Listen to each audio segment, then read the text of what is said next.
ॐ सहनावतु सहनौ भुनक्तु सह वीर्यं करवावहै तेजस्विनावधीतमस्तु मा विद्विषावहै।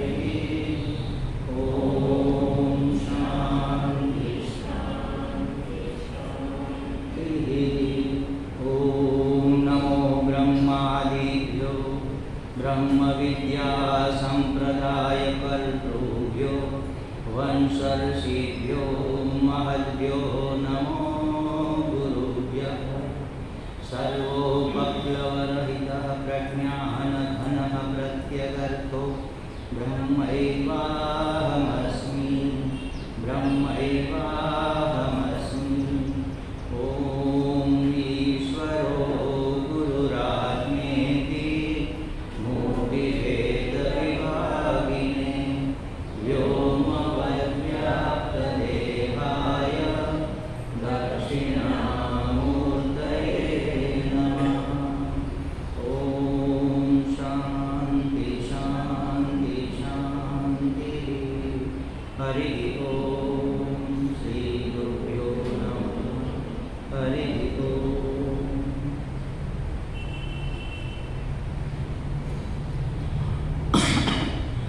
પાંચેક સૂત્રોનો પહેલાં પાઠ કરીશું અને પછી એને સમજવાનો પ્રયત્ન કરીશું.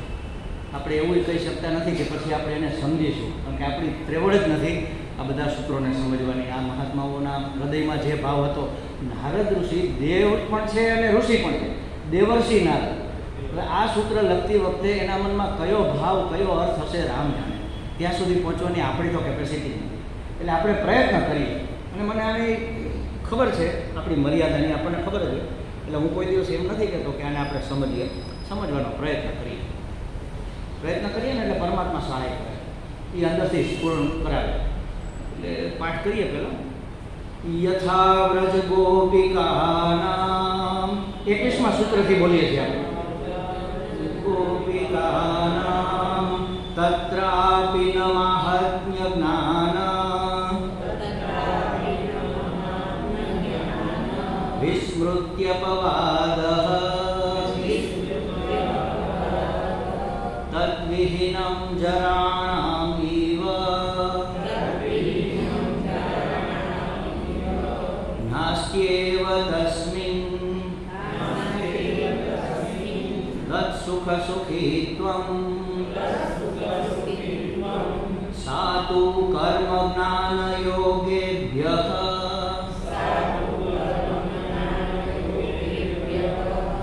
અધિકતરા ફલરૂપત્વાत्. શું કહે છે? કાલે આપણે વાત થઈ હતી અને આજ સવારે તો વિસ્તારથી વાત થઈ. આ જે સૂત્ર ચાલે છે અત્યારે એ 25મું સૂત્ર છે. એની પહેલાં જે સૂત્રો આપણે ભણ્યા એમાં પહેલાં 6 સૂત્રોમાં ભક્તિની વ્યાખ્યા અને ભક્તિના અર્થની વાત કરી. ત્યાર પછીના 8 સૂત્રોમાં સમર્પણ અને સર્વસ્વ અર્પણની વાત કરી. સર્વસ્વ અર્પણ એટલે સર્વ અને સ્વ બધું અર્પણ થાય છે, એટલે સ્વ અર્પણ નથી થતું. અહંકાર છે ને એ રહી જતો હોય છે, એટલે આવો શબ્દ વાપરે. સર્વસ્વ બધું એટલે મારું બધું, અને હું પણ ભગવાનના ચરણે અર્પણ થઈ જાઉં, એવી વાત કરી. તો ભક્તિ માટે શેના માટે અર્પણ થવાનું છે? ભક્તિની પ્રાપ્તિ માટે. અને સાધન શું છે? એ પણ ભક્તિ જ છે. એટલે સાધન ભક્તિ છે અને જે સાધ્ય છે, આપણું લક્ષ્ય છે, એ પણ ભક્તિ છે. બંને ભક્તિમાં શું ફેર છે? પેલી આ શરૂઆતની છે એ સાધન સ્વરૂપા છે, પેલી સાધ્ય સ્વરૂપા છે, લક્ષ્ય સ્વરૂપા છે. એને પરાભક્તિ કહેવાય. એ પરાભક્તિની પ્રાપ્તિ માટે ભક્તિ કરવાની છે, અને એ પરાભક્તિની પ્રાપ્તિ માટે સર્વસ્વ અર્પણ કરવાનું છે. અને ત્યાર પછીના 10 સૂત્રોમાં ઉત્કૃષ્ટમાં ઉત્કૃષ્ટ ભક્તિ કેવી હોય એની સમજૂતી ઉદાહરણ સહિત આપી. ગોપીઓનું ને બધા ઉદાહરણ આપ્યા ને, ઉદાહરણ સહિત એણે આપણને સમજાવ્યું કે ઉત્કૃષ્ટ ભક્તિ, ઉચ્ચ કક્ષાની ભક્તિ કેવી હોય. અને હવે આ 25મા સૂત્રમાં બીજા બધા ભક્તિના અને પરમાત્મા પ્રાપ્તિના જે સાધનો છે એની સાથે ભક્તિની તુલના કરે છે. અને કહે છે કે આ ભક્તિ છે એ બીજા બધા સાધનો કરતાં અધિકતર બેટર છે. એ સારા છે, ગુડ છે, પણ આ બેટર છે. હવે બેસ્ટ શું કામ નથી કીધું એ આપણે વાત સામાન્ય થઈ ગઈ, આજે વિસ્તારથી વાત કરીશું. હવે જુઓ સૂત્રમાં શું કહે છે, એક એક શબ્દને સમજીએ. સા તું કર્મ જ્ઞાન યોગેભ્ય અપી અધિકતરાહ. અપી એટલે પણ, તું એટલે પરંતુ. એ આપણે કાલે વાત થઈ હતી કે સંસ્કૃતમાં તું શબ્દ વપરાય એ પરંતુનું શોર્ટ ફોર્મ છે, અને વા શબ્દ વપરાય તો અથવાનું શોર્ટ ફોર્મ છે. તો કહે છે કે પરંતુ આ બધું છે, પરંતુ સા એટલે તે એટલે કેની વાત ચાલે છે? ભક્તિની. કઈ ભક્તિની? હવે તુલના કરવાની છે એટલે પાછી ઓળખાણ આપવી પડે. પરમ પ્રેમ રૂપા અમૃત સ્વરૂપા ન કામયમાના, જે કામના વગરની છે, પરમ પ્રેમ સ્વરૂપ છે અને અમૃત સ્વરૂપ છે, એવી ભક્તિ એ એક શબ્દમાં, એક અક્ષરમાં સમાવી લીધું. બોલો, સા શબ્દમાં આટલો બધો એનો અર્થ આવી જાય. પરંતુ તે કે જે પરમ પ્રેમ રૂપા છે, અમૃત સ્વરૂપા છે અને કોઈ પણ કામના વગરની છે, એવી ભક્તિ કર્મ જ્ઞાન યોગ આ ત્રણેય પરમાત્મા પ્રાપ્તિના સાધન છે. એના કરતાં પણ અધિકતરાહ, ઉત્કૃષ્ટ છે, એના કરતાં વધારે સારી છે, વધારે ઉચ્ચ કક્ષાની છે. આની પેરેટીમાં થોડી શ્રેષ્ઠ છે. સર્વશ્રેષ્ઠ છે એવું નથી કીધું હજી. જુઓ એની પાછળનું કારણ છે. હવે અહીંયા છે ને, સવારે આપણે એક વસ્તુ જોઈ હતી કે 3 રીતે આ ભક્તિ આ ત્રણેય સાધનોથી ઊંચી છે. કઈ 3 રીતે ઊંચી છે? તો પહેલું કારણ આપણે સવારે જોયું, અત્યારે જરા શોર્ટમાં જોઈ લઈએ. કર્મ જ્ઞાન અને યોગ. યોગ એટલે અષ્ટાંગ યોગ, અને અષ્ટાંગ યોગમાં વચ્ચે ધ્યાન આવે છે, એટલે મૂળ તો ધ્યાન યોગ જ સમજો. અને ઘણા મહાત્માઓ અત્યારના યોગની અંદર તો મોટાભાગના આ બધા શિબિરો અને કેમ્પોને ચાલે છે ને, એ ધ્યાન યોગના જ ચાલતા હોય છે. અને ખબર નથી પણ ક્યાંથી શરૂ કરતા હોય અને ક્યાં પહોંચાડતા હોય છે. ઘણા તો અહીંથી સીધું શરૂ કરે. કાલ વાત થઈ હતી આપણે, હતી ને આજ સવારે થઈ હતી, તમને રિપીટ થઈ. જો આપણે પૂર્વજન્મની અંદર જે કાંઈ સાધનાઓ કરીને જ્યાં પહોંચ્યા હોય ને, એ પ્રમાણેનું આપણું આ 7માંથી એક ચક્ર એક્ટિવ થઈ ગયું હોય. અધિષ્ઠાન પહેલું ચક્ર છે અને સહસ્રસાર આ છેલ્લું ચક્ર છે. ચક્ર એટલે દરવાજો સમજો. 7 દરવાજા પાર કરીને તમારે ભગવાનના દર્શન કરવાના છે, પરમાત્મા સુધી પહોંચવાનું છે. તો સાવ સ્થૂળ કક્ષાનો જે માણસો હોય, બિલકુલ સામાન્ય અભણ, પેલા ગરીબ એવા કોઈ પરિવારમાં જન્મેલો હોય એટલે પૂર્વના કર્મો પ્રમાણે, તો એની કોઈ એક ચક્ર એક્ટિવ ન હોય. એ ખાલી કામ અને ભોગ એ બે જ પેલા પુરુષાર્થની પાછળ પડેલો હોય.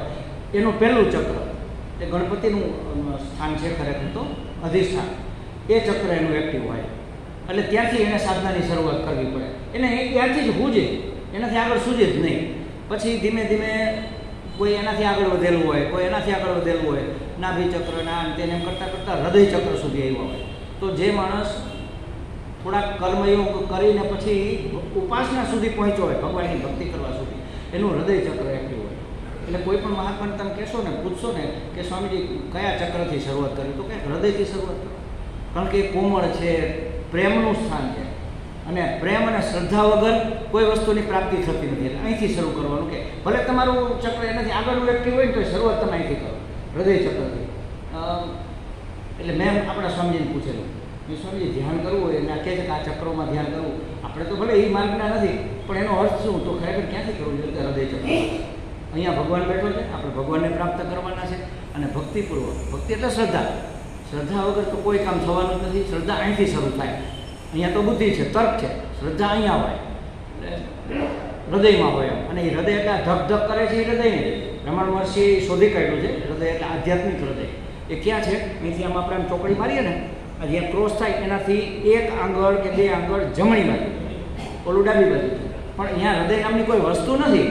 ત્યાં અંગુષ્ઠ માત્ર ઊંધા કમળ જેવું આપણું અંતર શું કહે પેલું ચિદાકાશ છે, એની અંદર અંગૂઠા જેટલો આમ પ્રકાશે છે. બસ એ આપણું હૃદય છે. એ ચિદાકાશ કહેવાય. એ આત્મા કયો, ભગવાન કયો, જે કયો. આવું એને દર્શન થયેલું અધ્યાત્મશાસ્ત્રના આધારે. તો ત્યાંથી આપણે શરૂઆત કરવી જોઈએ.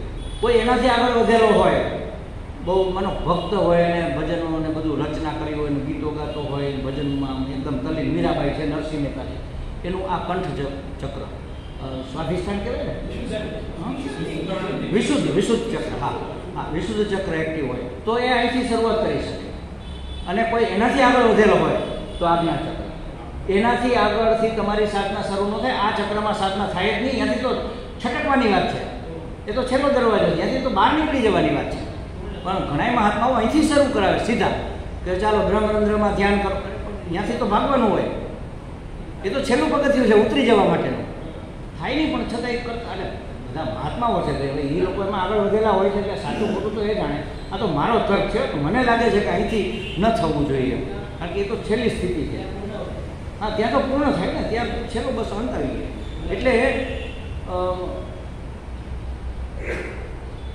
અષ્ટાંગ યોગ એમાં મધ્યમાં ભક્તિ આવે છે. આસનથી આસનથી શરૂ કરી, પહેલાં આસન સિદ્ધ કરવાનું, 48 મિનિટ તમે આસન એક સ્થિર મતિથી બેસી શકો, સ્થિર શરીર રાખીને, તો આ આસન સિદ્ધિ થઈ કહેવાય.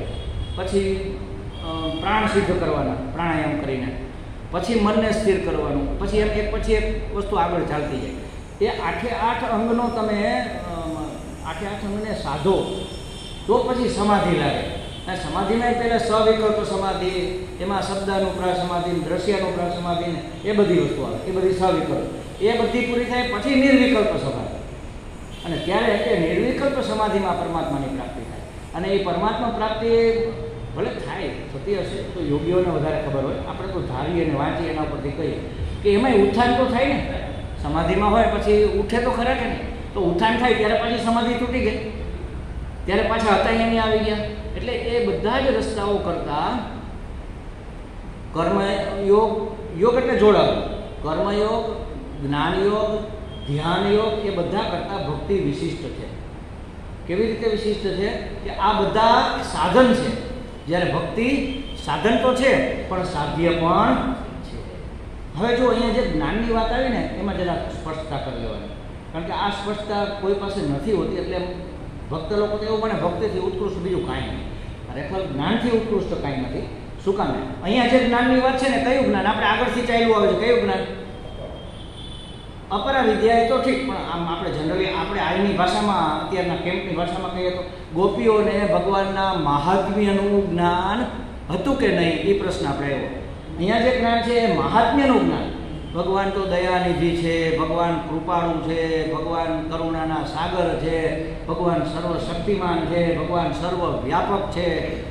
આ બધા જ એના મહાત્મ્ય દર્શાવતા શબ્દો છે. એનું મહત્વ જાણી લેવાથી આપણે ભગવાનને જાણી લીધા. એના મહાત્મ્યનું જ્ઞાન થયું, ભગવાનનું જ્ઞાન નથી થયું. મહાત્મ્ય જ્ઞાનને આપણે માહિતી જ્ઞાન કહીએ. માહિતી એકત્ર કરી લેવાથી કાશ્મીર જવું જોઈએ ફરવા માટે. અમારે ઘણા મિત્રો હોય ને જૂના પૂર્વાશ્રમના, સ્વામી એક વખત અમારે ત્યાં હરિદ્વાર ઋષિકેશ આવવું છે, કેવું મજા આવે ત્યાં? એટલે આપણે એને વર્ણન કરીએ, અરે હરિદ્વાર તો સારું જ છે, ત્યાં થોડીક હવે ગીરદી થઈ ગઈ છે, પણ ઋષિકેશ આવો તમને ત્યાં મજા આવશે. આહા, કેટલો સરસ આશ્રમ છે, આવું છે, આવું મંદિર છે, આવી સમાધિ છે, આવા ગંગાજી છે, આવો સામે હિમાલય છે, એટલી શાંતિ છે, આહા તમને મજા. એને તો આમ તાદ્રશ્ય થઈ જાય, જાણી લીધું એટલે એ ઋષિકેશ આવી ગયા. માહિતી માત્ર મળી. માહિતી જ્ઞાન કરતાં ભક્તિ શ્રેષ્ઠ છે. પરાવિદ્યા કરતાં, પરમ જ્ઞાન કરતાં, અપરોક્ષ અનુભૂતિ કરતાં કોઈ વસ્તુ શ્રેષ્ઠ નથી. કારણ કે એ તો છેલ્લું આ સ્થાન છે, અહીંથી છલાંગ મારવાની વાત છે. ખ્યાલ આવ્યો? અહીંયા જે જ્ઞાનની વાત છે, આગળ આવશે અક્ષરાંતિ મહારાજ લખે છે કે આ બ્રહ્માત્મ ઐક્ય જ્ઞાનની વાત નથી. એનાથી ઉત્તરતી કક્ષાના જે કંઈ જ્ઞાન હોય, અપરાવિદ્યામાં જેટલું આવતું હોય, એ જ્ઞાનની વાત છે. એના કરતાં ભક્તિ શ્રેષ્ઠ છે. એટલે કર્મ દ્વારા ભગવાન સાથે જોડાવું એટલે કર્મયોગ, એના કરતાં ભક્તિ શ્રેષ્ઠ છે. જ્ઞાનયોગ એટલે કે ભગવાનની માહિતી, ભગવાનના મહાત્મ્યનું જ્ઞાન થાય તો આપણે એની સાથે જોડાઈ શકીએ ને. એના માટે પ્રેમ થાય. આપણે જોયું હતું કે ભગવાન આવા દયાળુ સુહૃદ છે. આ શબ્દ કેટલો સરસ થયો. સુહૃદ એટલે શું? આપણે સહૃદય કહીએ, એનો એ ભાષાંતર નથી. સુહૃદ એટલે કોઈ પણ અપેક્ષા વગર ઉપકાર કરે, ઉપકારની ભાવના વગર ઉપકાર કરે સામેથી. તમે એના માટે કંઈ કરો કે ન કરો, પણ એ તમારા માટે કરી જ રાખે. માનો પ્રેમ આવો હોય, સમજો. બાળક એના માટે કંઈ કરે કે ન કરે, તોફાન કરતું હોય, માને મારી લે ઘણી વાર, માની વાત ન માને. માં મેં તો જોયું છે, માં રોતી હોય, રોતા રોતા બાળકને પ્રેમ કરે. ઓલું એને હેરાન કરતું હોય, રોતી હોય, એનું માનતું ન હોય, એવા તોફાન કરતું હોય, ઝઘડા કરીને આવતું હોય, પાડોશી અરે બાજીને આવે, પાડોશી ઝઘડવા આવે કે આ તમારા છોકરાને હાચવો. માં રોતી જાય અને તોય બાળકને ખોળામાં રાખીને છાનો રાખતી જાય, આમાં રૂસતી જાય. જો આને સુરત કહેવાય. ભગવાન તો માની માં છે, બાપનો બાપ છે. કેટલો પ્રેમ હોય આપણા, કેટલી કરુણા હોય, કેટલો અનુગ્રહ હોય. તો એ બધું જાણી લીધું એટલે આપણને એના માટે પ્રેમ થાય, આપણી ભક્તિ દ્રઢ થાય. અને દ્રઢ ભક્તિ થાય તો ધીમે ધીમે એ પરાભક્તિ સુધી પહોંચે. પરાભક્તિ એટલે જ્ઞાન. પરમ જ્ઞાન ને પરાભક્તિમાં કંઈ ફેર નથી. એ અનુભૂતિ થઈ જાય. ભગવાનના સગુણની ઉપાસના કરતા હોય તો સગુણ સાકારના આપણને દર્શન થાય. એક બહુ મસ્ત મજાની વાત મને વચ્ચે યાદ આવે, અત્યારે કરવી નથી પણ ખાલી મુદ્દો તમને કહી દઉં. આ વખતે છેલ્લે જ્યારે હું સ્વામીજીની અંગ્રેજીની શિબિર હોય છે ને ઇન્ટરનેશનલ, એમાં હતો ત્યારે બધા આપણા જેટલા મહાત્મા હતા ને એને મેં આ એક પ્રશ્ન પૂછ્યો હતો. મને જવાબ થોડોક ખબર હતી પણ મારે એને બધાને વ્યવસ્થિત પ્રસ્થાપિત, જ્યાં સુધી મને એનું મૂળ ન મળે ને ત્યાં સુધી મારો કેળો શાંત નથી થતો. આ એક તકલીફ છે સ્વભાવની. મેં પરપ્રજ્ઞાનંદજીને પૂછ્યું, વિદ્યાપ્રકાશાનંદજીને પૂછ્યું, એક મહાત્મા હતા કોઈ, એમને પૂછ્યું, વડોદરાવાળા માતાજી છે એમને પૂછ્યું, અને છેલ્લે આપણે સ્વામીજીને પૂછ્યું કે સ્વામીજી સગુણ સાકારની ભક્તિ કે ઉપાસના કરતા હોય અને ભગવાન આપણને દર્શન દે, બરાબર, ભગવાનના દર્શન થયા આપણને, એનાથી શું ફેર પડે? દર્શન તો ક્ષણિક કોઈ 1 મિનિટમાં દર્શન દે, ભગવાન તો પાછા અદૃશ્ય થઈ જવાના. તો આ ભક્તિથી મને જે દર્શન પ્રાપ્ત થયા એનાથી મારી મુક્તિમાં મને શું ફાયદો થાય? ઘણા જવાબો આવ્યા હતા અને મને જવાબ એનો થોડોક ખબર હતી. આ બધી પછી ચર્ચાઓ તો અત્યારે એનો સમય નથી, ક્યારેક કરીશું. પણ આવો પ્રશ્ન આપણને જાગવો તો જોઈ કે નહીં, કે ભગવાનની ભક્તિ કરીએ, ભગવાનના દર્શન થઈએ. અખંડાજી મહારાજને સગુણ સાકાર કૃષ્ણ ભગવાનના સાક્ષાત એક નહીં અનેક વાર દર્શન થયા. અને શાસ્ત્રની દ્રષ્ટિએ અધ્યયન, અધ્યાપન અને સાધનાની દ્રષ્ટિએ કહીએ તો જેને સગુણ સાકારના દર્શન થઈ જાય ને એને નિધિધ્યાસન કરવાની જરૂર ન પડે. આ એક ફાયદો છે. એ તો બધે લખેલું છે એટલે એ તો બધાને ખબર હોય. પણ મારી મુક્તિમાં મને શું સહાયરૂપ થાય? ભગવાનના દર્શન થયા એટલે હું મુક્ત થઈ ગયો કે નહીં? એ પ્રશ્ન છે ને મોટો. એમ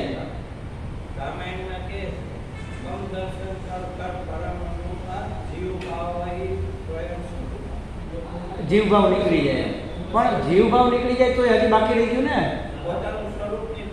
સ્વરૂપની. હું આનંદ સ્વરૂપ છું, સત સ્વરૂપ છું, ચિત્ત સ્વરૂપ છું, આનંદ સ્વરૂપ છું. પરમાત્મા એ સત સ્વરૂપ છે, ચિત્ત સ્વરૂપ છે, આનંદ સ્વરૂપ.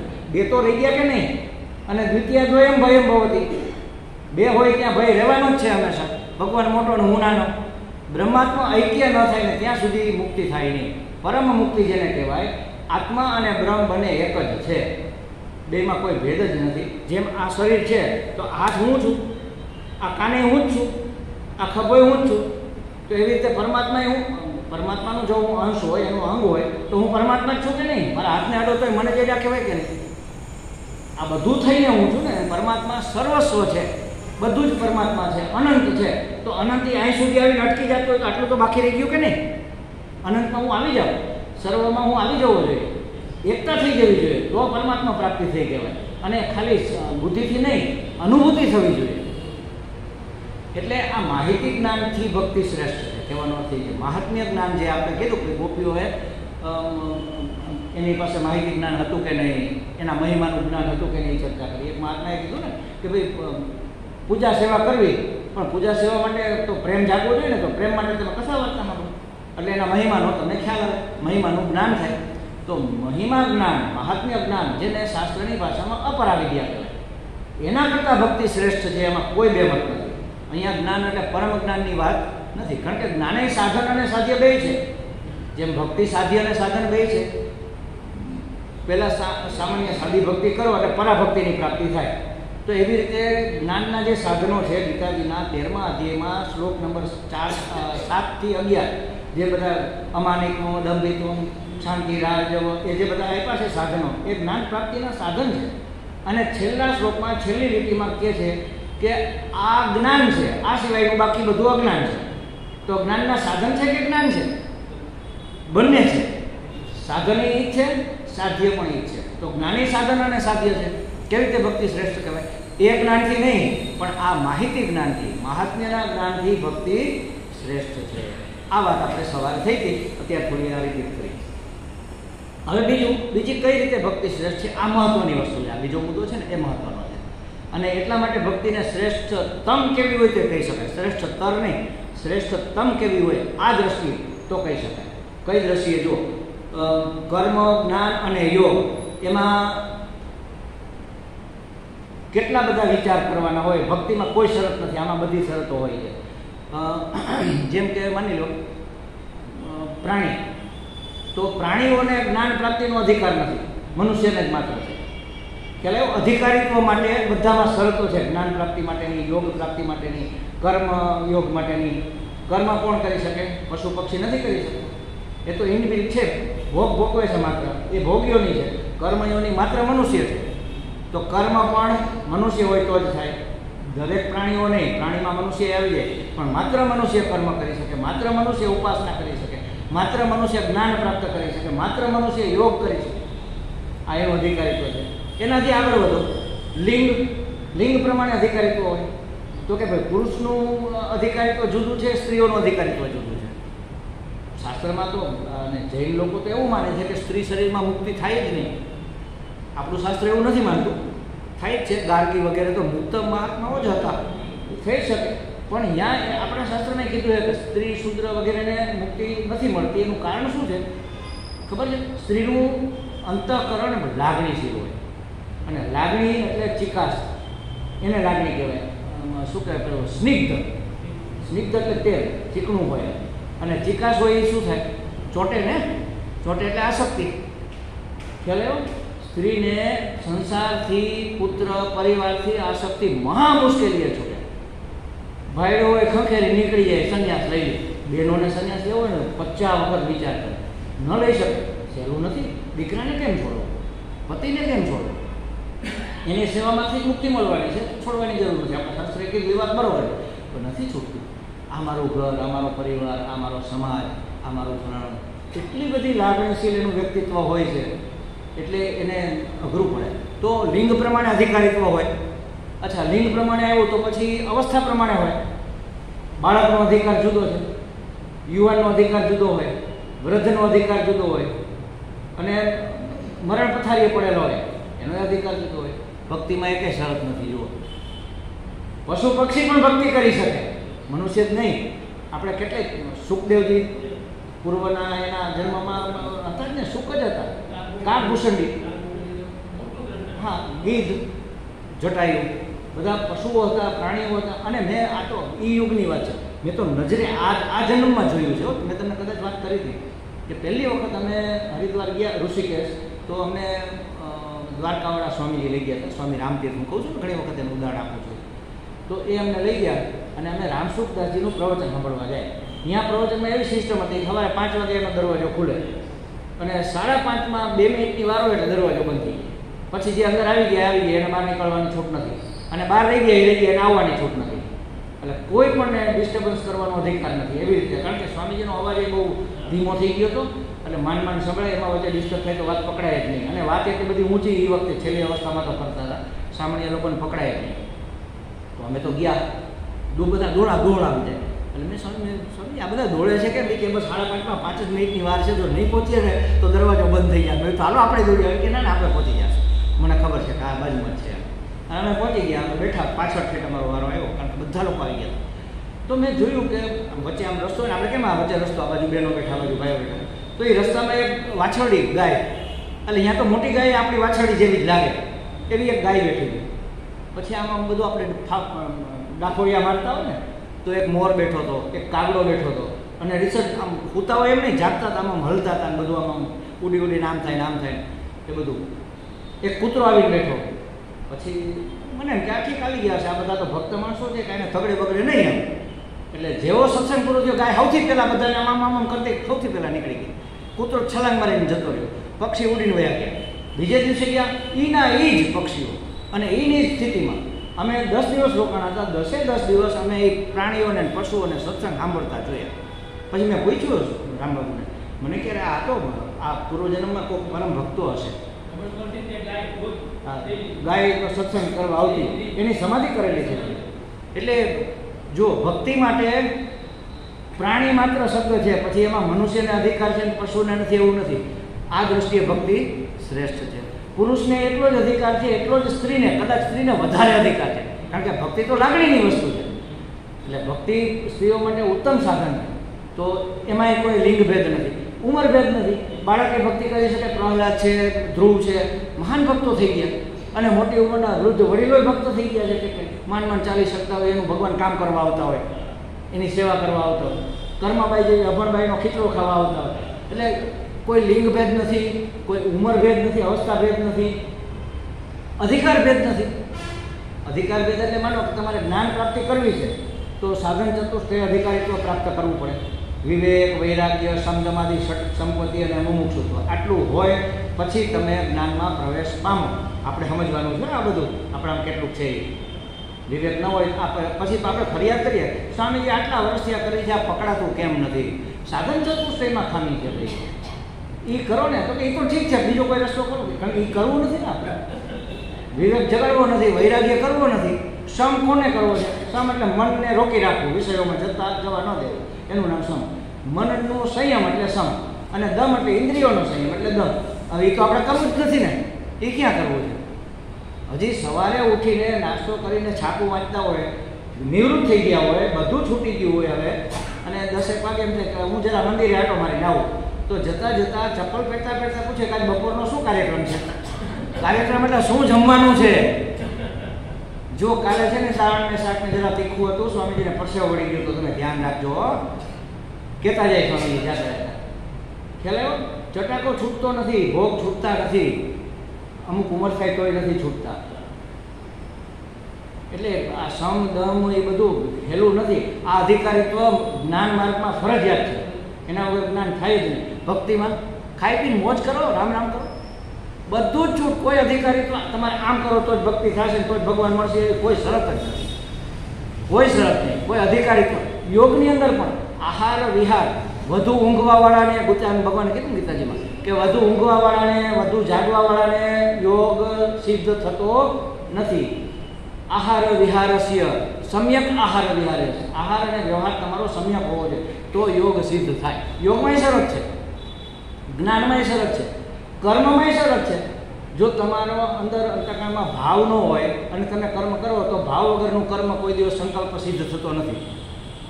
તમે સંકલ્પ કર્યો કે ચાલો હું યજ્ઞ કરું અને પુત્ર કામેષ્ટિ યજ્ઞ કરવો છે, મારે પુત્ર પ્રાપ્તિ કરવી છે, કાંઈ ભાવ કાંઈ છે જ નહીં, એમને કરી નહીં થાય, નહીં થાય. કર્મમાં પણ કન્ડિશન છે. ભક્તિ એક જ એવી છે, નો કન્ડિશન. બસ રામ બોલો, રામ રાજી. મિત્ર થઈને તમે ભક્તિ કરો, પુત્ર થઈને કરો, શું કે પેલો એને પુત્ર બનાવીને કરો,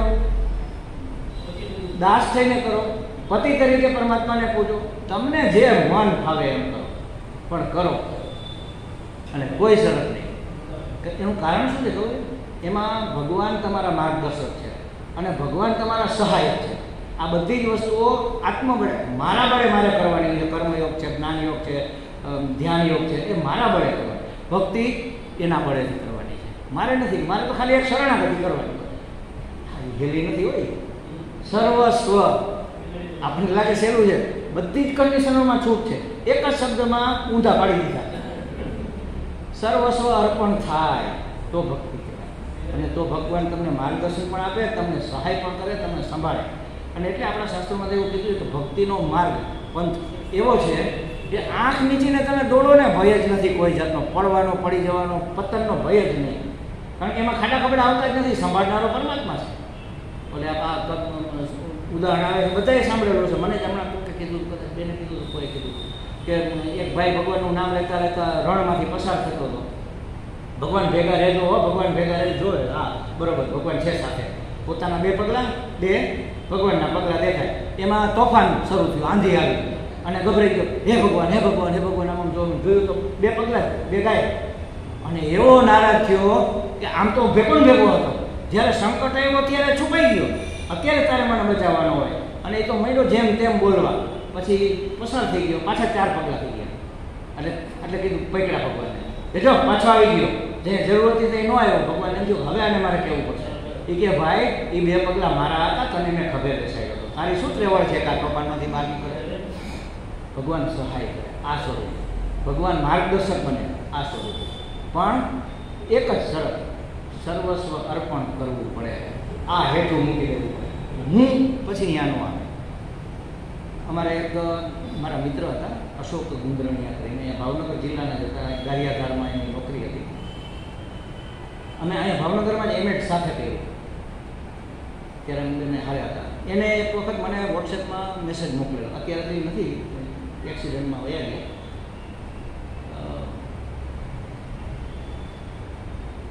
મારું મારું કરે તો ભગવાન કહે કે હું મારું, અને તારું તારું કરે તો ભગવાન કહે કે હું તારું. એને તારી દઉં.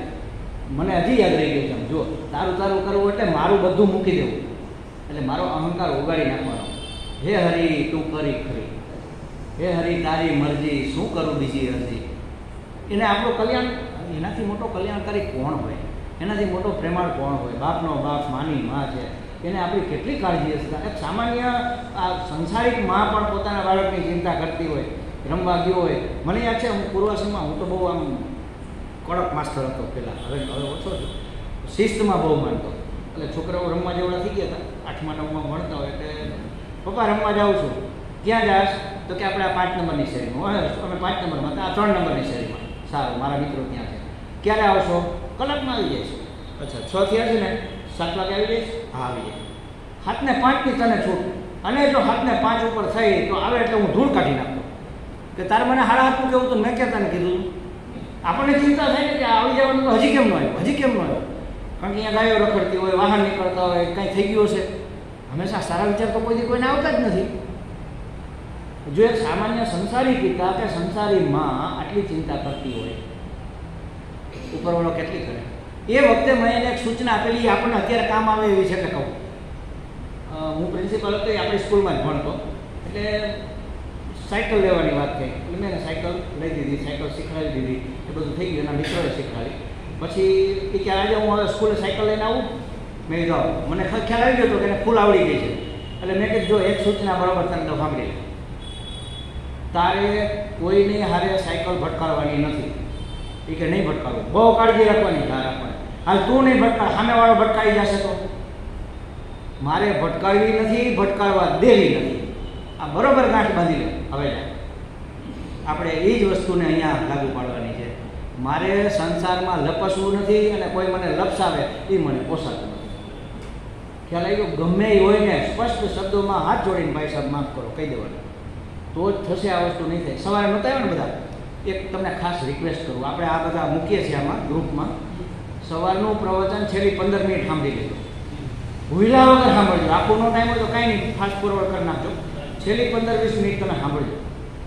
જીવનમાં ખરેખર શું કરવા જેવું છે, કેમ આપણે ક્યાંય પહોંચતા નથી. ખાંચીના બળદની જેમ આપણે માટા જ મેળા રાખી, આ કેમ છૂટતું નથી? છોડવા માટે કોણ જવાબદાર છે?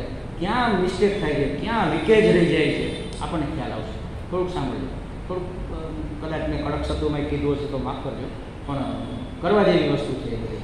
એટલે હાથ જોડીને કહી દેવાનું, ભાઈ મારે ભટકાવવું નથી અને ભટકાવવા દેવું નથી. તું તારું કામ કર, મને મારામાં સ્વતંત્ર રહેવા દે. પ્રેમથી કહી દેવાનું. એમાં એને ખોટું લાગશે તો ના, પણ આપણે સારી રીતે કહેવાનું, એને હર્ટ ન થાય એ રીતે. એમ છતાંય થાય એના નસીબ, ભગવાને એવું ધાર્યું હશે એટલે થયું. આપણે તો એવો કોઈ ઇન્ટેન્સિવ નથી. બસ પછી બહુ એની ચિંતા નહીં કરવાની, એનો અપરાધ ભાવ, ગિલ્ટી ફીલ નહીં કરવાનું. પછી એના નસીબમાં હશે એટલે થયું. આપણને નિમિત્ત બનવાનું થયું એ દુઃખની વાત છે. ભગવાનને પ્રાર્થના કરવાની, ભગવાન મને કોઈના દુઃખનું નિમિત્ત ન બનાવી છે. બસ વારંવાર આ પ્રાર્થના કરવી એટલે આપણે ગિલ્ટી ભાવમાંથી મુક્ત થઈએ. હે ભગવાન, મને કોઈના દુઃખનું, કોઈની પીડાનું, કોઈના અપમાનનું, કોઈના મૃત્યુનું મને કારણ ન બનાવીશ, મને નિમિત્ત ન બનાવીશ. બસ. અને ભગવાન સાંભળે છે બધી જ પ્રાર્થનાઓ. જાણતા અજાણતા તમે જે કાંઈ ઈચ્છા કરો ને જે કાંઈ અંદરથી બોલતા હોય ને, ભગવાન બધું સાંભળે છે અને એ બધું જ ટીક કરે છે. એ અરજી છે આપણી. આહા કેવી મજા આવે જો આ લોકોને. આપણે એવું હોય તો કેવું સારું. ભગવાને ટીક માર્યું, આને આવું જોઈએ છે, આપજો ભાઈ, લખી લો, નોંધ કરી લો. ક્યારે ક્યાં કેવી રીતે એ પછી આપણા કર્મોના આધારે મળે. મેં કીધું ને અમેરિકાનો કાગડો બનવાનું થાય, અમેરિકામાં જ. એટલે સમજી વિચારીને આપણને તો પ્રાર્થના કરતાંય ક્યાં આવડે છે. આ તો હું દર વખતે કહું છું, અને તોય આપણને યાદ નથી રહેતું. આપણે શું પ્રાર્થના કરી? હે ભગવાન, મારા દીકરાને દીકરો. પછી યાદ બહુ વધારે વાળું હોય ને, અને આપણે બધા દાદા દાદી છે તો હું પૌત્રની વાત કરું. હે ભગવાન, સવારે દીવાબત્તી કરે બા, પછી માળા કરે. આજ કેમ હજી બેઠા? આજ 2 માળા વધારે કરે. કેમ? આજે આદિની પરીક્ષા છે ને, એટલે ભગવાનને પ્રાર્થના કરી. શું પ્રાર્થના કરી? તો કે આજે મેં પ્રાર્થના કરી, હે ભગવાન એને 95% આવી જાય ને એવું કરજે. મેં કેમ 95 માંગ્યા?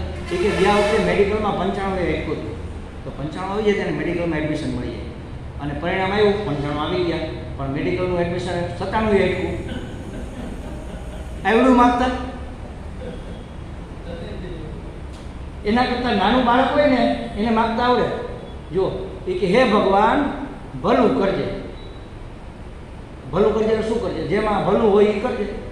મારું ભલું એ મેં કીધું નથી, સૌનું ભલું. તારે જે માનવું હોય એમાં બધાયનું ભલું આવી ગયું કે નહીં? ખાલી એક જ વાક્ય જો કેટલી સરસ પ્રાર્થના, હે ભગવાન ભલું કરજે. જેમાં સૌનું ભલું હોય, મારું ભલું હોય, મારા કરતાં તું વધારે જાણે. એક અંગ્રેજનો બાળક પ્રાર્થના કરવા ગયો, એની મા બીમાર હતી, અને ત્યાં તો એ લોકોને તો ફિક્સ પ્રાર્થના હોય ચર્ચની, એ જ બોલવાની. આને તો આવડતી નથી, મા બીમાર હતી, હવે શું કરવું? રવિવાર સિવાય તો કોઈ ફાધર વગર અહીંયા હોય કે નહીં હોય. ચર્ચ ખુલ્લું હતું, જઈને બેઠો અને પ્રાર્થના કરવી છે, પણ પછી યાદ આવ્યું મને પ્રાર્થના તો આવડતી નથી. એટલે થોડીક વાર રેડો, રડતા રડતા એને યાદ આવ્યું, એટલે રાજી થઈ ગયો અને બોલ્યો ABCD. 4-5 વખત ABCD બોલી ગયો. હે ભગવાન આ 5 વખત ABCD મેં કીધી ને એમાંથી તું સારામાં સારી પ્રાર્થના ગોઠવી લેજે. હવે ભગવાન ગોઠવે એનાથી સારી પ્રાર્થના કઈ હોય? ખાલી ABCD સૌથી શ્રેષ્ઠ પ્રાર્થના ગણાય. આપણને આવડતી નથી ને પ્રાર્થના, આપણે મર્યાદિત માગીએ, હે ભગવાન આ દેજે, એ દે એટલે બાકીનું તો બધું ગયું. તમે જે કાંઈ માગશો ને એટલે પરિચિન થઈ ગયું, લિમિટ આવી ગઈ. આ મારું ઘર, એનો અર્થ એવો બાકીના એકેય ઘર મારા નહીં. સ્વામી અખંડાનંદજી જ્યારે સંન્યાસ લીધો ને ત્યારે એની ચિંતા હતી કે મારા પરિવારનું શું થશે, એનું કોણ ધ્યાન રાખશે, અને હું ઘર છોડી દઉં છું તો હું ક્યાં જઈશ, શું કરીશ. તો પછી થોડોક સમય પછી, વર્ષો પછી પાછા પોતાના ગામમાં આવ્યો તો ખબર પડી કે એનું ઘર મોટા પંડિત તરીકે પ્રખ્યાત હતું અને ગામમાં ખૂબ માન હતું, બધા એને ખૂબ સારું. તો જોયું કે બધા ઘર એના થઈ ગયા, હવે તો બધા એની કાળજી રાખે. બોલો તો હું એક જ રાખતો હતો, દીકરા તરીકે હું એક કાળજી રાખતો, હવે તો આડોશી પડોશી બધા એની કાળજી રાખે છે. જો એક ઘર છોડ્યું એટલે બધા કે આજે સ્વામીજી મારી ઘરે, બીજે જગ્યા તો સ્વામીજી આજે મારી ઘરે, ત્રીજે સ્ત્રીઓ કે આજે મારી ઘરે, બબે ભેગા થઈ જાય, ભાઈ તમે સમાધાન કરી લો, મારે ક્યાં જવું? એકારે બે જગ્યાએ તો નહીં આવી શકે. પહેલાં તો એનું એક જ ઘર હતું, હવે આખા ગામના બધા ઘરે નાખી ગયા. ખ્યાલ આવ્યો? એટલે પરિચ્છિન્નતા આપણે શબ્દોમાં જ્યારે વૃત્તિને બાંધીએ ને ત્યારે મર્યાદા આવી જાય. એટલે આ બધી મર્યાદાઓથી મુક્ત એવી ભક્તિ છે. એને કોઈ મર્યાદા નડતી જ નથી. નથી એને નીતિ નિયમો નડતા, નથી એને ઉંમર નડતી, નથી એને લિંગ નડતી, નથી એને આશ્રમ નડતો. બ્રહ્મચારી ભક્તિ કરી શકે અને વાનપ્રસ્થિ ન કરી શકે એવું નહીં. બ્રહ્મચારી એ કરે, ગૃહસ્થી એ કરે, વાનપ્રસ્થિને તો કરવાની જ કરવાની હોય, એને તો ઉપાસના જ કરવાની હોય, અને સંન્યાસી એ કરે. તેની રીત દરેકની પોતપોતાની હોય. બાળક એની રીતે કરતું હોય, વાનપ્રસ્થ છે એ ઉપાસના કરતા હોય, સંન્યાસી છે એ આત્મતયા ભક્તિ કરતા હોય. આત્માનુસંધાનમ ભક્તિ નિત્ય વિધિ હતી, આવું કંઈક છે શંકરાચાર્ય. ઉત્તમ ભક્તિ એ છે અનુસંધાનપૂર્વક થાય છે. તો કોઈ કન્ડિશન નહીં, કોઈ શરત નહીં. આ દૃષ્ટિએ ભક્તિ ખરેખર જ સર્વશ્રેષ્ઠ છે. આનાથી ઉત્કૃષ્ટ તો બીજું કાંઈ હોય જ નહીં. અને ત્રીજો મુદ્દો છે, જો કર્મ, જ્ઞાન અને યોગમાં પતનની શક્યતા ખરી. કર્મ કરતા હોય ને ભાવ ન હોય તો યજ્ઞ કરો એનું ફળ ન મળે. જ્ઞાન માર્ગની અંદર એ પતન થાય. કેટલાય મહાત્માઓ મોટા મોટા જ્ઞાની હોય, એનામાં અહંકાર આવી જાય. મેં તો જોયા છે કેટલાય મહાત્મા આવે ને આપણે મળવા જાય ને એના, એ તો ઠીક, પણ એને ઓલી ચા કરતાં કેટલીઓ ગરમ હોય. મહાત્માને અત્યારે કોઈ નહીં મળવા. અરે પણ તમે જુઓ તો ખરા, નહીં કાંઈ, બસ ત્યાંથી આવી ગયું, ત્યાંથી પ્રણામ કરી લ્યો. ક્યાંયથી આપણે ધક્કો ખાધો હોય, ફૂલાર લઈ ગયા હોય, દરવાજેથી પાછા વાળી દઈએ. નિરાશા થાય ને.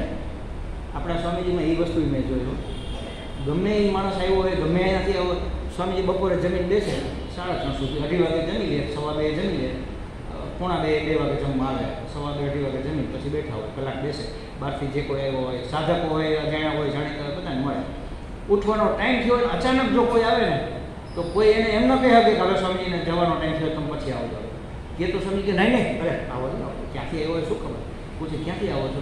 તો કે વિરનગરથી. જો ક્યાંથી બિચાર આવે, વળી પાછા 15-20 મિનિટ અડધી કલાક એની અંદર બેસે. ટાઈમ થઈ ગયો હોય, એનો શેડ્યુલ ડિસ્ટર્બ થતો હોય તોય એને જે વસ્તુ લાવે બધી વસ્તુનો સ્વીકાર કરે. માળા લઈ આવે, મોતીની માળા હોય, ફૂલની માળા હોય, જે કાંઈ હોય, અને કાંઈ ન હોય તોય.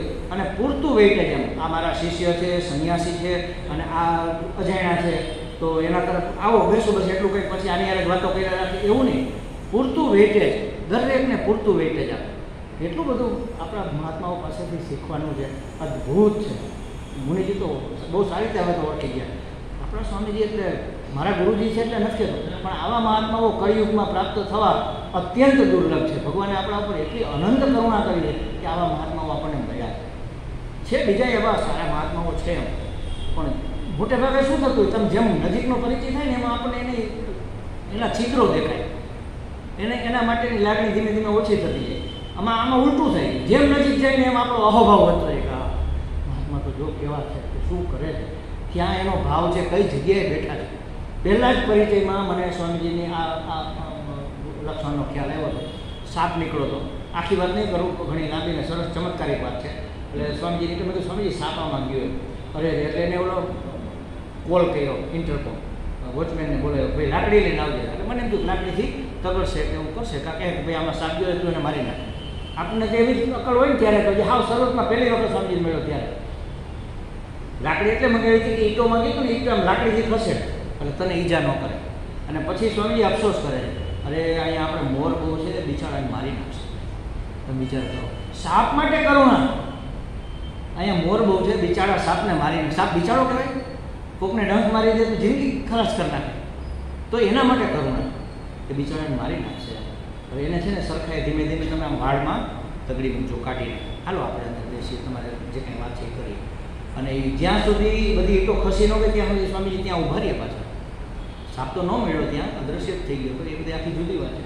પણ ત્યાં કઈ હદે કરુણા હોય તમે વિચાર કરો. આ બધી જ વસ્તુઓ સંપર્ક વગર થાય. સંપર્ક હોય તો આ બધી સિદ્ધિઓની પ્રાપ્તિ થાય. આપણે કંઈક ઓનલાઈન હવે સવારમાં શું જાય, સાંજે રીતના જો જાય છે ને, સવારે સ્વામીજી મૂકે છે ને, બેન મૂકે છે ને ગ્રુપમાં, સાંભળી લેજો ક્યાં પાડા દોવા છે આમાંથી આપણે કોઈને. સવારમાં શું તકલીફ શું છે, ક્યાં મુશ્કેલી. ના અમારે નિત્ય પાઠ કરવાના હોય તો જેટલા દી કેમ છે અડધી કલાક વહેલું ન ઉઠે. હાજે શું જરૂર છે 12-1 વાગ્યા સુધી જાગવાની? સુઈ જાઓ 10 વાગે, 4 વાગે ધક્કો મારીને તમને ઊંઘ ઉઠાડશે કે હવે નીકળો પથારી કરવા દોડે છે. બધું થઈ શકે. એટલો બધો પ્રમાદ, એટલી બધી આળસ, આ પુરુષાર્થની કમી છે. આપણા પ્રારબ્ધ જાયગા દરવાજા સુધી લઈ આવ્યા, પણ આમાં ટકી રહેવું એ પુરુષાર્થ છે. નથી કરી શકતા આપણે. પ્રમાદ અને આળસ અને કંઈક ને કંઈક બાના, અરે ભાઈ અમારે તો આ છોકરાઓને તૈયાર કરવાના, તમે સાહેબ સ્વામી વાત કરો, બહેનો ન નીકળી શકે. આપણે સ્વીકારીએ છીએ ન નીકળી શકે, પણ ધારે તો નીકળી શકે. આપણે ધારતા જ નથી ને. ધારે તો બધુંય થાય, પણ ધારે કોણ? તમે ધારો ભાઈ, અમે કંઈ ધારવા કરવાનું નથી. એટલે તો આ ચક્કરમાં ફેર્યા રાખીએ છીએ પાછા. પુનરપી જનનમ, પુનરપી મરણમ, પુનરપી જનની. કર્મમાં નિષ્ફળ થવાની શક્યતા ખરી. ભાવ ન હોય, શ્રદ્ધા ન હોય તો કર્મ સફળ ન થાય. જ્ઞાનમાં પણ અહંકાર આવી જાય, છેટા મારા છે હું તો કંઈક છું. અને મેં ઝઘડતા જોયો છો રીતસર કે ભાઈ હું આટલો મોટો જ્ઞાની, મારી ખુશી કેમ આના કરતાં નીચી છે. એટલે બધાને સરખી ઓલીમાં બેસાડવા પડે. ઊંચા નીચા કોઈને બેહાડી ન ગઈ તો તકલીફ થઈ જાય. તો પછી જમવા બેસાડે એમાં પહેલો કોણ બેસે, બીજો કોણ બેસે, એ નક્કી કરવું પડે. નાનો મહાત્મા પહેલો બેસી ગયો, મોટા મહાત્માનો પાછળ 5મો-6ઠો વારો આવ્યો તો ખોટું લાગી જાય, રિહાઈ જાય. અરે ભાઈ મહાત્મા છો કે શું છો? ખાલી જગ્યા પહેલાં બીજા બેસવામાં કેટલો અહંકાર હશે તમે વિચાર કરો. તો શું ગયું એમાંથી? આ તો ગયું જ નથી ને. ભલે જ્ઞાન હશે, નો ડાઉટ, આપણા કરતાં ઘણી ઊંચી સ્થિતિ હશે, બધી વાત હશે, પણ એમાંય શક્યતા પતનની રહેલી છે. અહંકાર આવી જાય, પતન થાય. યોગમાં તો છે જ છે. યોગારૂઢ હોય તો એ સિદ્ધિઓની પાછળ દોડે અને ફસાઈ પડે. સિદ્ધિ એટલી બધી લાલચની વસ્તુ છે. આપણને એમ લાગે જો અહીંયા જ્ઞાન પીસાય છે, સારામાં સારું જ્ઞાન છે, ભક્તિપૂર્વકનું જ્ઞાન છે, આપણને અહીંયા જ આવવાનું મન થાય. પણ સમાચાર મળે કે ભાઈ અહીંયા સામે કોનું મંદિર છે, સાંઈ બાબા માનો, તો અહીંયા એક મહાત્મા એવા બહુ ચમત્કારિક છે. આમ કરે ને આમ હાથમાં રાખ આવી જાય, શિવલિંગ આવી જાય, મોઢામાંથી શિવલિંગ, આવા ચમત્કારિક આશીર્વાદને ધબ્બો મારે તમારી મનોકામના સફળ થઈ જાય. તો બીજે દિવસે અહીંયા કોણ આવે, ત્યાં કોણ જાય? અહીંયા રાધાબેન સિવાય કોઈ ન હોય, કારણ કે એને તો ચાવી હોય ને, એને તો આવવું જ પડે. બહુ તો અરુણાબેન આવે નજીક છે ને, પછી સ્વામીજી ખોટું લાગશે એટલે આ તો 2 નામ આવડે છે એટલે કહું છું, ગમે 1 કે 2 જણા આવે. ચમત્કારમાં જ આપણને રસ છે. કાંઈ કરવું ન પડે અને થઈ જતું હોય તો બસ એવું કંઈક કરો. મારે કંઈ કરવું નથી, કોઈ દિવસ થવાનું. સિદ્ધિઓ સારા યોગીને ભ્રષ્ટ કરી નાખે. આ બધા ભય છે આ સાધનાઓના માર્ગની અંદર. ભક્તિમાં નો ભય. આંખ નીચીને દોડો, તમે પડવાના નથી, ભગવાને પકડેલા છે, એ માર્ગદર્શક છે. કોઈ પતનનો ભય નહીં. ભક્તિમાં કોઈ દિવસ ભક્તનું પતન થાય જ નહીં. કાંઈ પણ થાય ને તો એ પતન જ ન ગણાય એનું. માની લો ભક્તથી કાંઈ ભૂલ થઈ ગઈ તો ભગવાન તે મને આવું શું કામ કરાવ્યું? કારણ કે મારું તો કંઈ હું પણ તો રાખ્યું જ નથી ને. હવે જે કરે છે એ ભગવાન કરે છે. એટલે એને પોતાને કામના કે વાસના તો પોતાની ઉપર કરવાની તો વાત જ નથી આવતી, કારણ કે હું પોતા પણ તો રહ્યું જ નથી. હવે જે થાય છે એ તારી ઈચ્છાથી થાય છે. હે હરી તારી મરજી, હે હરી તું કરી ખરી, બધું એના ઉપર જ છે. જાહી વિધિ રાખે રામ, તાહી વિધિ રહી. આનું નામ ભક્ત. ભક્તિમાં પતનની કોઈ શક્યતા નથી. આ બે મુદ્દા તો ખરેખર ભક્તિને શ્રેષ્ઠ બનાવે છે. આ ત્રણ મુદ્દાઓને વિસ્તારથી પછી એક એક ઉદાહરણો આપીને બધા મહાત્માઓએ મૂલવેલા છે એ આપણે જોઈએ. એટલે કર્મ વગેરે પણ શ્રદ્ધા વગર શક્ય નથી. શ્રદ્ધા અને જ્ઞાન તો શ્રદ્ધા વગર થતું જ નથી. જુઓ, શ્રદ્ધાવાન લભતે જ્ઞાન. મને તો આ એટલું બધું વાક્ય ગમે છે. ભગવાને કેટલી સરળ ભાષામાં આપણને ચાવી આપી દીધી, માસ્ટર કી. ગીતાજીમાં આવી ઘણી બધી માસ્ટર કી છે. અસત ના સતો વિદ્યતે ભાવો ન ભાવો વિદ્યતે સત, આ ચાવી છે. જ્યારે મુશ્કેલીમાં હોય ત્યારે આ ચાવી લગાડવાની, તાળું ખુલી જશે. સમસ્યા હોય ને ખુલી જાય ફટકર. શ્રદ્ધાવાન લભતે જ્ઞાનમ તત્પર સંયતેન્દ્રિય, તાળું ખુલી જાય. આ એક વાક્ય ઉપર મેં 7 દિવસનો જ્ઞાન યજ્ઞ લીધો હતો મોરબીમાં. પહેલો જ જ્ઞાન યજ્ઞ મારો, સંન્યાસ લઈને સીધો મોરબીમાં જ્ઞાન યજ્ઞ હતો. આ એક જ વાક્ય ઉપર 7 દિવસ હું બોલ્યો હતો. એટલું સરસ છે. શ્રદ્ધાવાન લભતે જ્ઞાનમ તત્પર સંયતેન્દ્રિય, આ 3 જ સરસ છે. શ્રદ્ધા પહેલી વસ્તુ હોવી જ જોઈએ, બીજું તત્પરતા હોવી જોઈએ, અને ત્રીજું ઇન્દ્રિયોનો સંયમ હોવો જોઈએ. બસ આ 3 વસ્તુ હોય તો તમને જ્ઞાનની પ્રાપ્તિ થઈ જશે. આમાં ક્યાં અઘરું છે? પણ જ્યારે કરવા બેસો ત્યારે ખબર પડે. શ્રદ્ધા ડગી જાય, ઇન્દ્રિયો વશમાં રહે નહીં, અને તત્પરતા તો આપણી હોતી જ નથી ને. જરાક આમ વરસાદ આવ્યો તો નથી પણ આવે એવું છે તો આજે માંડી વાળીએ. અરે ભાઈ આવે એવું છે તો છત્રી લઈ નીકળે ને ભીંજાઈ જાય તો તું ક્યાં મીણનો માટીનો બનેલો ઓગળી જાય છે. ભીંજાઈ તો ભીંજાઈ જાય, શું ફેર પડવાનો છે? અત્યારે પહોંચી જાય એમ છે ને, ભીંજાયેલા બેસવું ન ફાવે આપણને, તબિયત બગડે. રિટર્નમાં ભીંજાય તો ઘરે જઈને કપડાં બદલી નાખવાના, શું ફેર પડ્યો? એ બાને નાહવા માટે સારી વસ્તુ છે ને, પણ નહીં. એટલા બધા આપણે પેલા આમ થઈ ગયા છે ને, સંકોચાઈ ગયા છે. આમ લજામણીની જેમ, લજામણીનો છોડી દો ને, આમ જે ચાલો ને લાખો આમ આમ સંકોડાઈ જાય. આપણે બધેથી આપણી જાતને એવી આમ જકડી લીધી છે ને, છૂટી જ શકતું નથી. શ્રદ્ધા, તત્પરતા, અને તત્પરતાનું મેં ઉદાહરણ આપ્યું એકવાર. એક મહાત્મા ગંગા કિનારે ભઠ્ઠો કરી અને ત્યાં બેઠા હતા, સાધના કરતા હતા. એમાં કોઈ ભાઈ હશે મારા જેવા યાત્રાળુ 15 દિવસ માટે હરિદ્વાર ઋષિકેશ ગયા હશે.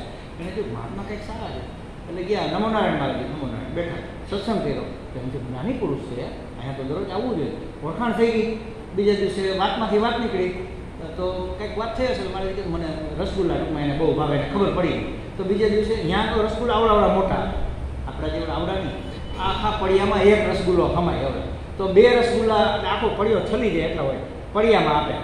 એટલે પડિયામાં 2 રસગુલ્લા લઈ અને પેલા ભાઈ દરરોજ મહારાજ પાસે જાય. મહારાજને રસગુલ્લા ખવડાવે, મહારાજ રાજી થાય, પછી સત્સંગ કરે. અને આનો ભાવ કે હું કંઈક મહારાજ માટે લઈ જાઉં. અને હંમેશા નિયમ છે, કોઈ પણ સંન્યાસી પાસે ખાલી હાથે ન જાય. કાંઈ તો એક ફૂલ લઈ જવાનું, 2 પાંદડા લઈ જવાના, બીલીપત્ર લઈ જવાનું, ગમે ફ્રૂટ લઈ જવાનું, એને જે ઉપયોગમાં આવે એવું. અને કાંઈ ન લઈ ગયા હોય તો દક્ષિણા આપતા હોય જનરલી. તો દરરોજ રસગુલ્લા લઈ જાય. એક દી આમ આવતા હતા તો મહારાજ દોડીને આમ જતા હતા. નદીનો પ્રવાહ દૂર હતો, કારણ કે રેતી આમ હોય, પછી નદીનો પ્રવાહ છેટો હતો. ઉનાળામાં તો થોડી સુકાઈ ગઈ હોય ને, એટલે મહારાજ દોડીને પ્રવાહ તરફ, ઓલા ભાઈ આડા ફેર, એ મહારાજ તમારા રસગુલ્લા, એ બધું પછી દોડીને ગંગાજીમાં ધૂપકો માર્યો. અને પછી આવ્યા, એ કે હવે લાવો રસગુલ્લાને. માં શું થયું હતું મારે, કેમ ભાઈ હતા? એ કે ભાઈ આ ધૂણી જે હળગતી હતી ને એમાં તીખારો ઉડીને જટામાં પડ્યો અને આમાં આગ લાગી. હવે એ આગ લાગી ત્યારે એ આગ બુઝાવવાની કેવી તત્પરતા હોય, એવી તત્પરતા હોવી જોઈએ કે પહેલાં એ, બાકી બધું પછી. મને ભાવતું ફાવતું વિષયો જે કાંઈ હોય, સંબંધો જે કાંઈ હોય, બધું પછી. પહેલાં આવી તત્પરતા હોય. એટલે ટૂંકમાં આપણા પ્રાયોરિટી લિસ્ટમાં સૌથી પહેલું નામ આપણા પરમાત્મા પ્રાપ્તિને હોવું જોઈએ. એવી તત્પરતા હોય, ઇન્દ્રિયોનો સંયમ હોય. ઇન્દ્રિયોને હાવ દબાવી દેવાની, નાશ કરી નાખવાનો એવી વાત નથી. આપણા કાબૂમાં હોવી જોઈએ. મારે ઈચ્છા હોય તો હું જોઉં, ઈચ્છા ન હોય તો ન જોઉં. મારે સાંભળવું હોય એ જ સાંભળવું, બાકી ગમે એટલું વાગતું હોય ને ન સાંભળવું. એ તો મારા હાથની વાત છે ને, અહીં ક્યાં શટર છે બંધ કરી દેવા, એના તરફ ધ્યાન જ નહીં આપવાનું ને. બકબક કરતા હોય તો કરે. ઘરમાં આવું બનતું હોય છે, પતિઓને તો બધી આ ફાવટ આવી ગઈ હોય. ધીરે ધીરે બહેનો પછી બળબડ કરતી હોય, એ ભાઈ છાપવું હોય ત્યારે ખબર ન હોય શું બોલે. કારણ કે એને તો ટેવ છે, તો કેટલું કહેવાના છે. આવું માનતા હોય છે બધા માટે. એટલે આપણને આવડે તો છે જ, કેમ ઇન્દ્રિયોને પાછી વાળી લેવી આવડે તો છે જ. આ તો ઉદાહરણ આપ્યું મેં તમને. ન સાંભળવું તો આપણે ન સાંભળીએ. આપણે પણ સ્વામીજી અમારે તો આ ગીતાજીનો પાઠ કરવો હતો, પણ એ બાજુમાં લગ્ન હતા એટલે ઢોલ ને નગારાને વાગતા હતા, મારે કાંઈ પાઠ થયો નહીં. ઘરવાળા ધબધબાથી બોલાવે તો ત્યાં કેમ થાય? છાપું વંચાય, ત્યાં તો બધું વંચાય. અને ખબર એ પડે કે ભાઈ આટલું આટલું આ ઘટનાઓ બની, એટલા રસપૂર્વક વાંચીએ. કારણ કે તો વિષય વાંચવાનો રસનો છે અને ઓલામાં જરાય રસ નથી. એવી રીતે જરાય રસ ન લઈએ તો થઈ શકે બધું. ઇન્દ્રિયોનો સંયમ સહેલો છે, અઘરો નથી. ખાલી મનમાં સમજણ હોવી જોઈએ. સમજણ ઉગે તો બધું થઈ જાય. તો કહે છે કે આમાં પતનની કોઈ શક્યતા, બીજા બધામાં પતનની શક્યતા છે.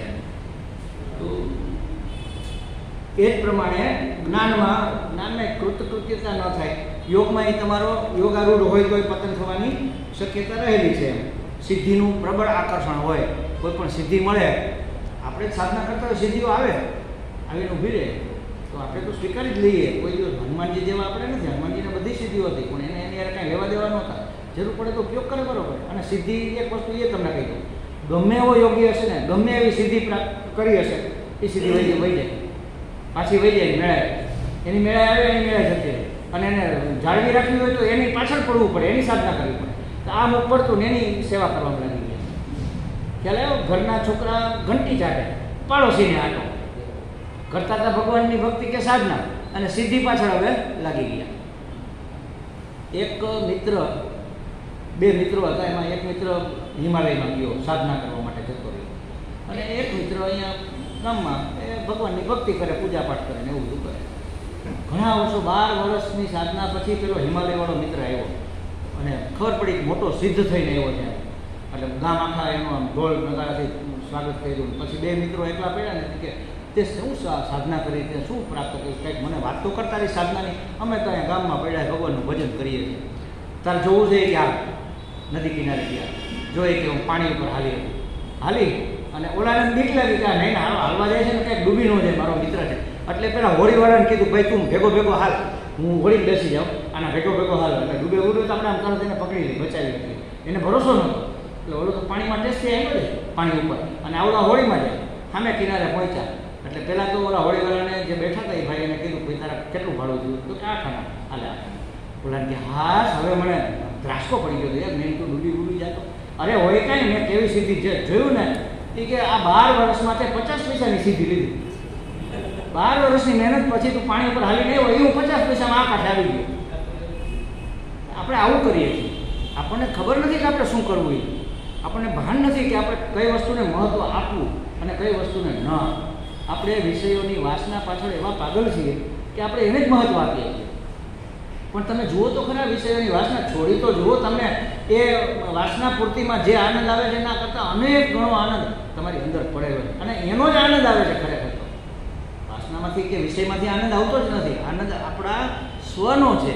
એ તો નિમિત્ત બને છે આ આનંદને ઉજાગર કરવામાં. એ એક ચંચળતા અંદર વિક્ષેપ હતો.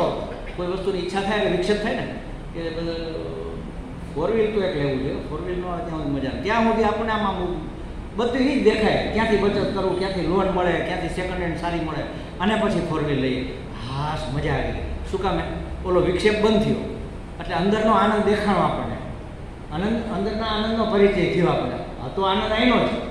એક સરસ ઉદાહરણ હું આપું છું, ઘણી વખતે આપ્યું છે, તો પાછું આજે નહીં આપો. હાર એક પાણીની અંદર પડ્યો હતો, યાદ આવે છે? નથી યાદ આવતું? આ સરસ સમજવા જેવું લાગતું, અધ્યાત્મ સમજવા જેવું. એક છોકરો ઢોર ચરાવવા ગયો જંગલમાં, અને બપોર વચ્ચે એક મોટો વડ હતો, ત્યાં બેસે, પોતાના ઢોરને પાણી પીવડાવી બેસાડે, અને તળાવનો કિનારો હતો, હાથ પગ ધોઈને પોતે પણ નાસ્તો કરવા બેસે. તો એક દી બપોરે ઢોરને પાણી પીવડાવીને બેસાડે, પોતે આમ હાથ પગ ધોતું જોયું, એટલે આમાં તો હીરાનો હાર પડ્યો છે. તળાવની અંદર હીરાનો હાર પડ્યો છે. જોયું આજુબાજુમાં કોઈ નથી. હવે આપણું દર ફીટી ગયું. અને એ છોકરાઓને, ગામડાના છોકરાઓને તરતા તો આવડતું હોય, મારી ડૂબકી આમ કરીને હાર પકડ્યો ને એવો બારે આવ્યો તો જોયું તો હાથીકડા હાથમાં આવ્યો, જોયું તો હાર તો રહી ગયો. અરે તારી ભલી થાય, આ તો બીજી જગ્યાએ પકડાઈ ગયું. મોટો પથ્થરો હતો એના ઉપર ચડીને જોરથી ડૂબકી મારી, અને આમ બધું ભેગું કર્યું, અને આમ લઈને આવ્યો. હાર તો રહેવો જ ન જોઈએ, ભલે હાથીકડા વધારાના આવે તો આવે. બહાર નીકળો તો કાદવ કીચડ ને હાથીકડા. હાર તો અહીંયા નહીં. 2, 3, 4 વખત ટ્રાય કરી, હાર હાથમાં આવે નહીં. આ શું થાય છે કંઈ સમજાતું નથી. ત્યાં એક જુવાન ભાઈ કોઈ નીકળ્યા એજ્યુકેટેડ, એટલે એને કીધું ભાઈ એક અહીંયા આવો, તારું કામ છે.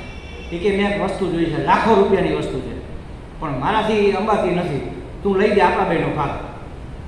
બરાબર, ઓલા એમ થયું ભાગ મળતો હોય ચાલો. શું છે? તો કે જો આમાં હાર પડ્યો છે. તો કે પણ તું તને તો તરતા આવડે જ, કાઢી લઈને. કે મેં કેટલી ટ્રાય કરી, મારા હાથમાં જ નથી આવતો. એ કે એવું છે, કેમ નથી હાથમાં આવતો? તો એને નિરખીને જોયું, તો એ કે હાર નહીં હાથમાં આવે. તો કેમ? અહીંયા છે જ નહીં. તો ક્યાં છે? તો કે ઝાડની ડાળીએ લટકે, જો આમાં પ્રતિબિંબ પડે છે. હવે એ પ્રતિબિંબમાં ગમે એટલા ભૂસકા મારવાનો પકડવાનો પ્રયત્ન કરો, હાથમાં આવે લાગે, ત્યારે ડૂબકી મારીને ત્યારે લાગે હાથમાં આવી ગયો. બહાર નીકળો હાથીકડા હોય, અંદર પડેલા હોય. હાર ઝાડની ડાળીએ, તું ઝાડીએ ચડી અને લઈ લે. એમ આનંદ સુખ અહીંયા છે, એ વિષયોમાં પ્રતિબિંબિત થાય છે. આપણને લાગે વિષય પ્રાપ્ત કર્યો, હા સુખ મળી ગયું. પછી ખબર પડે કે વસ્તુ તો આવી ગઈ પણ સુખ ક્યાંક બીજે રહી ગયું. ગાડી તો આવી ગઈ પણ સુખ તો જતું નહીં, થોડીક વાર લાગે ને મળ્યો, કારણ કે ઓલું વિક્ષેપ શાંત થઈ ગયો ને. એટલે આત્મતત્વ જે સતચિત આનંદ આપણું સ્વરૂપ છે, એ આનંદની પ્રાપ્તિ આપણને વિષયમાંથી થતી લાગે, વાસ્તવમાં ત્યાં છે જ નહીં. હાર તળાવમાં છે જ નહીં, ડાળીએ લટકે છે, આ હૃદયની ડાળીએ લટકે છે. એટલે આ બધી સમજણ માટેની વાત છે. પણ કહેવાનો અર્થ અહીંયા એ છે કે ભક્તિમાં કોઈ ભય નથી. તમે જ્ઞાની હો, અજ્ઞાની હો, પુરુષાર્થી હો, ગમે એ હો, આંખો મીચીને દોડો, પડવાનો કોઈ ભય છે નહીં. કારણ કે ભગવાન પોતે એના માર્ગદર્શક છે અને પોતે સહાયક છે. અને પોતાનો અહંકાર એક મૂકી દીધો પછી મને ક્યાં કાંઈ થવાનું? કારણ હું જ મટી ગયો ને, હું જ વિલીન થઈ ગયો, પછી મને કાંઈ થવાનો પ્રશ્ન જ ક્યાં છે? પછી ભય જ ક્યાં રહ્યો? શું થશે ને શું નહીં થાય? લોઢું જાણે, લુવાર જાણે, આપણને શું લેવા દેવા ભાઈ? એ ભગવાન જાણે, ભગવાનનું કામ જાણે. એને જેમ રાખો એમ રહેશું. અમારા મધર છે ને, એ આવું કહેતા. ઘણી વખત અભણ માણસોએ આમ બહુ શાસ્ત્રની વાત કરી જાય. એ કે ભાઈ જો હોય ને તાના માના, ના હોય છાના માના. બીજું શું કરવાનું આપણે? હોય તો તાના માના મોજમાં રહે, ન હોય છાના માના બેસી, બસ. આ વસ્તુ છે ભક્તિમાં, આવું હોય. ભક્તને કાંઈ પડી જ ન હોય, કાંઈ લેવા દેવા જ ન હોય. એટલે કહે છે કે જો સિદ્ધિઓની પાછળ, ગમે એવી સિદ્ધિઓની પાછળ ન દોડે એ સૌથી મોટી સિદ્ધિ છે. સિદ્ધિઓની પાછળ ન દોડવું એ ભક્તની સૌથી મોટી. એ સિદ્ધિ માટે સિદ્ધિઓ એના દરવાજે લાઈન લગાવીને ઊભી હોય કે અમે આવીએ તમારી સેવા કરવા, એની સામે ન જોવે. ભક્ત એને કહેવાય કે સિદ્ધિઓ એના દરવાજે આવે એટલે અંદર પ્રગટ થાય, એની સામે ન જોવે, એનો ઉપયોગ ન કરે.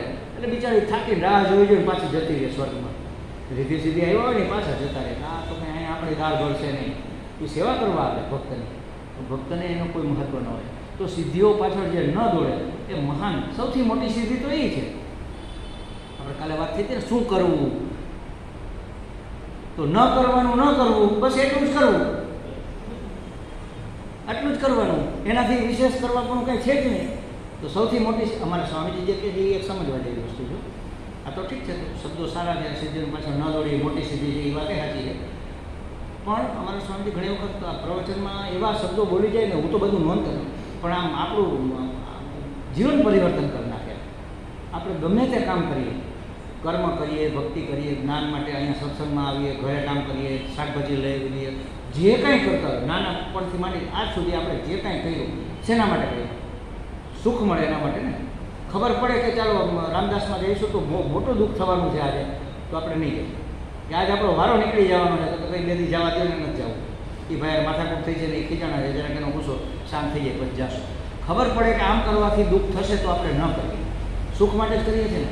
અને સુખ સતત કન્ટિન્યુ જળવાઈ રહે દરેક સમયે, દરેક સ્થળે, દરેક વસ્તુમાંથી. એ સુખનું નામ છે આનંદ. આપણે આનંદ માટે બધું કરીએ વાસ્તવમાં. તો આપણે એવું સુખ જોઈએ છે જે આવે પાછું જાય નહીં, અને દુઃખ એવું ઊભું પૂછડીએ ભાગે પાછું કોઈ દી આવે નહીં. બરાબર? આના માટે કરીએ છીએ. તો બીજી બધી સિદ્ધિઓને મૂકો દિવસ રહી, આપણો આનંદ અખંડ જળવાઈ રહે એટલું જ ધ્યાન રાખો ને. સ્વામીજી એમ કહે કે હું જે કાંઈ કરું ને આટલું ધ્યાનમાં રાખું કે મારા આનંદમાં વિક્ષેપ થવો જોઈએ નહીં. કોઈ મને તુકારો દઈ ગયો, મારું અપમાન કરી ગયો, એને છૂટ છે. મારે દુઃખી થવું કે ન થવું મારા હાથની વાત છે ને. જો મારો અહંકાર આડો આવે તો હું દુઃખી થયો, અરે મને ઉઠીને કહી ગયો, બધાની વચ્ચે કહી ગયું, એને જે કીધું એને એમ કીધું મૂર્ખ છો તમે, તો કોને તમને મહાત્મા બનાવી દીધા? મને કોઈ આવું મને આવું કહી દે તો ખરેખર જ હું મૂર્ખ હોય અને ભૂલથી મહાત્મા બની ગયો તો એને ખોટું કીધું નથી. અને હું વિદ્વાન હોય અને ખરેખર જ મહાત્મા બની ગયો હોય તો એ મૂર્ખ છે, એને ખબર નથી, એમાં મારે શું કામ દુઃખી થવું છે? સ્વામીજી એમ કે બીજાની ભૂલની સજા પોતાની જાતને કરવી એનું નામ ગુસ્સો. ગુસ્સો કરવો એટલે બીજાની ભૂલની સજા આપણી જાતને કરવી. તો કે મારા આનંદમાં વિક્ષેપ ન થાય, ખાલી બસ આટલું જ કરો, આ મહત્વની સાધના છે. કાંઈ પણ થાય ને આખા જગતમાં ધરતી રસાકાળ જાવી હોય તો જાય, મારો આનંદ ડિસ્ટર્બ થવો જોઈએ નહીં. આ સૌથી મોટી સાધના છે. આટલી જ કાળજી રાખ, હું એવું કરીશ, એવું વિચારીશ, એવી રીતે વર્તીશ, એવી રીતે રહીશ કે મારો આનંદ વિક્ષેપ તો નહીં થાય. બીજું એક મહાત્મા એવું કહે છે એમાં સ્વામી, આપણે આ બધું ભણીએ છીએ, સમજીએ છીએ અહમ બ્રહ્માસ્મિ થવા માટે ને, હું બ્રહ્મ છું, બ્રહ્મરૂપ થવા માટે. તો માની લો કે હું બ્રહ્મ છું, માની લો કે આ છો જ, પણ અત્યારે નથી અનુભૂતિ, કાંઈ વાંધો નહીં. જો હું બ્રહ્મ હોઉં તો આપણે નાના હતા ત્યારે આવા નિબંધ આવતા ખબર ને, જો હું વડાપ્રધાન હોઉં તો, બસ અત્યારે આ નિબંધ લખો, જો હું બ્રહ્મ હોઉં તો મારે કેવા વિચાર કરવા જોઈએ, મારે કેવી વાણી બોલવી જોઈએ, મારે કેવું વર્તન કરવું જોઈએ, એ પ્રમાણે કરવા માંડો, બ્રહ્મ થઈ ગયા. જો હું બ્રહ્મ હોઉં તો બસ આટલું યાદ રાખો. અને કોઈ પણ સંજોગોમાં મારો આનંદ ડિસ્ટર્બ થવો જોઈએ નહીં. આથી મોટી કોઈ સાધના જ નથી. ભક્તિ છે એ એવો પ્રવાહ છે કે એમાં એણે સર્વસ્વ ભગવાનને અર્પણ કરેલું છે, એટલે કોઈ ડિસ્ટર્બન્સ એમાં આવતું નથી. ભક્ત ઉપર માછલા ધોવાઈ છે જુઓ તો એ મોજમાં જ હોય. નરસિંહ મહેતા ઉપર શું નથી લીધી તમે વિચાર, મીરાબાઈ ઉપર શું નથી, ઝેર સહિત પીવડાવ્યું છે વિચાર તો. અને પુરુષ હોય તો સંજા, સામાન્ય કુટુંબ હોય, રાજાની રાણી, રજપૂતાણી, કેટલી મર્યાદાઓ, કેટલી સુખ શૈલીમાં ઉછરેલી હોય અને કેટલા એના ઉપર માછલા ધોવાય, એનો વિચાર તો કરો. અને છતાંય મેરે તો ગિરધર ગોપાલ દુસરો ન હોય, જેને જે કરવું એ કરે ને, એ એની મસ્તીમાં. મારો આનંદ વિક્ષિપ્ત થવો જોઈએ. આના વિશેની થોડી વાતો છે આપણે કાલે કરીશું. ઓમ પૂર્ણમદ પૂર્ણમિદં પૂર્ણાત પૂર્ણમુદચ્યતે પૂર્ણસ્ય પૂર્ણમાદાય પૂર્ણમેવાવશિષ્યતે. ઓમ શાંતિ શાંતિ શાંતિ. હરિ ઓમ શ્રી ગુરુભ્યો નમઃ. હરિ ઓમ. એક